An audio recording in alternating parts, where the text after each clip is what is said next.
It's April 11th, 1945. The 16 kamikazes approached an American fleet, and the sky was quickly filled with a hail of bullets. Most of them would be shot down, except for one that makes it. It's Petty Officer Second Class Ishino Setsuo, a 19-year-old pilot from Okinawa Prefecture in Japan, flying a Zero strapped with a 500-pound bomb designed to explode the moment he slammed his plane into an American warship. Setsuo wasn't an idiot. He knew he was about to die anyway. And like many others, he was young and inexperienced.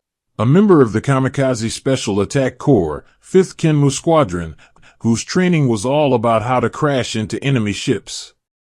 With each time a clock ticked away, they could feel that their life had been shortened, but most of them accepted it as honor and loyalty to their homeland. And training would be completed just in time for the Battle of Okinawa, a final true battle of World War II.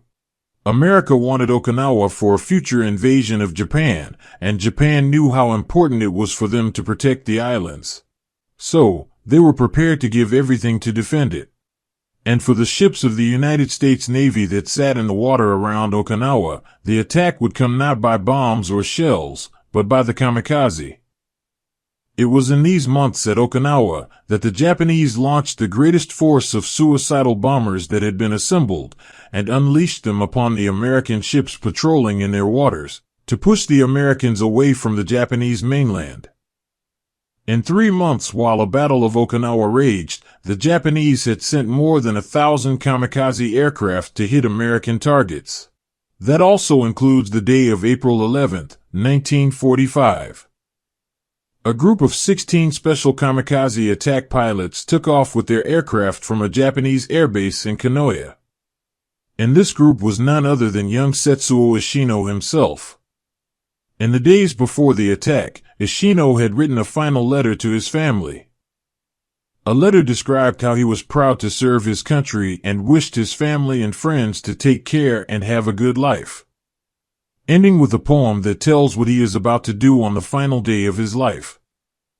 5 days after writing this letter, Petty Officer Ishino and the rest of his squadron took off. They were flying the A6M-0s, loaded with high explosives, heading straight for the U.S. fleet off Okinawa. Before they could strike at the intentional targets, they needed to get past the flocks of F-4U Corsairs, specialized in hunting the kamikaze. It was the best tactic against those incoming suicidal bombers, because they could cut off those bombers before they could reach their target. Since they never had tail gunners, and rarely utilized escorts, these kamikazes were sitting ducks, and could be picked off without too much of problems. But while Corsairs were indeed effective, on April 11th, 1945, it was still the early of a war, and the Corsairs were yet up into a sky. So it would be up to these anti-aircraft crews of the U.S. Navy. Immediately, the U.S. sailors opened fire as soon as the Japanese aircraft came into range.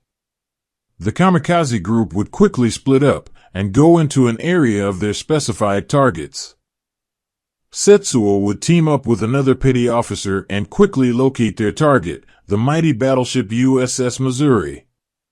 There, American anti-aircraft defenses opened up, and most of the Japanese planes would go down in flames, smashed into pieces when hitting the water. Setsuo was the only few left in the air. His Zero was just 100 feet above the water, heading straight to the American battleship. At this moment, all guns on board the Missouri were firing away, giving everything they had to take the Zero out, that miraculously made it through the barrages of flak and machine gun fire. Setsuo would appear to have taken a hit. His Zero started to accumulate its smoke, nearly losing altitude, and splashed on the surface, but regained control and resumed his course. The Missouri's crew held their ground and continued to pour out fire, while a Zero struggled to maintain its ability to fly. A few seconds later, the Missouri would take a hit. The Zero struck the battleship right below a main deck of the starboard side. Some wreckage scratched onto a deck. Gasoline ignited a blazing fire that had been put out in a few minutes, and Setsuo's body was thrown out from his plane and landed on the main deck. Fortunately for the Americans, none of their crew would be hurt or injured, and the damage to the Missouri was not serious. While they cleared out the wreckage from a ship, they spotted the mangled body of its pilot. As they were still in the heat of battle, they made the assumption that a body should be thrown overboard and asked the captain for permission. However, it was not what they expected.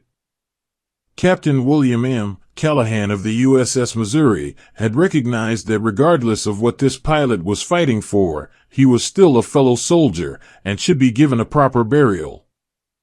Setsuo's body was then brought into a sick bay to make preparations, and the crew sewed up a Japanese flag, because it would be inappropriate for a body to be encased with stars and stripes. So a Japanese pilot would have an adequate burial. The following morning, a funeral was held on board a battleship. The body was brought up, and the taps were played on a bulge. The crew then tipped a body and canvas into a sea, where it disappeared into a depth below. The Missouri then continued on her course, and the crew folded up a Japanese flag, which was later given to a pilot's family after the war. Just 5 months later, after atomic bombs were dropped, the official surrender of the Japanese Empire would take place on board the deck of Missouri, not far from where the Kamikaze had struck.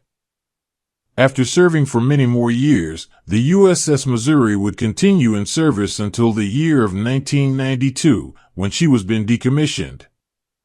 In 1998, she would be donated and became a museum ship at Pearl Harbor, right next to the USS Arizona, symbolizing the start and the end of World War II for the United States.